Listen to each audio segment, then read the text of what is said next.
ასტროლოგიაში კარმული კვანძები როგორ მუშაობს, ჩავწერ როგორც სახლებზე, ასევე ნიშნებზე, მაგრამ მანამდე მინდა აგიხსნათ რა არის კარმული კვანძები ასტროლოგიაში. ეს არის ერთ-ერთი ყველაზე მნიშვნელოვანი ღერძი, ფიქტიურ წერტილს ვეძახით, ეს არ არის პლანეტა.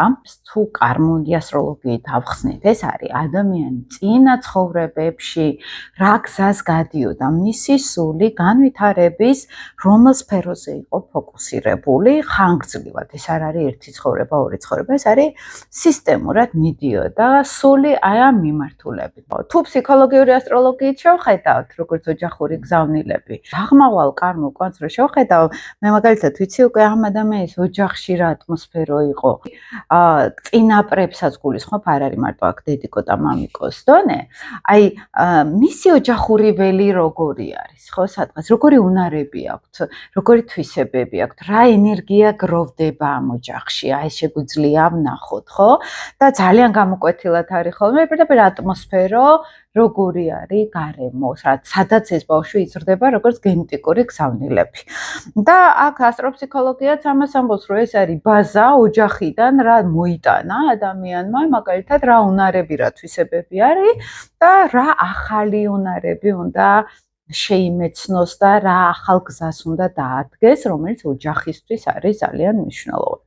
ეხლა თუ შევხედავთ უფრო ჩვენ ინდივიდუალური ფსიქოლოგიის გზით, თუ ვინმე სერიოზული ან ნევროზული პრობლემები აქვს, ან ჯანმრთელობის პრობლემები აქვს, როგორც წესი კარმულ კვანძზე, აღმავალზე არ არის ხოლმე.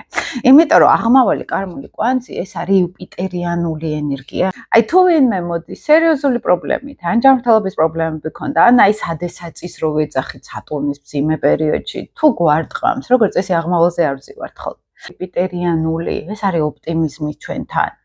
და ეს არის კეთილდღეობა. აღმავალზე რო ვართ, უბრალოდ სული კარგად გრძნობს თავს.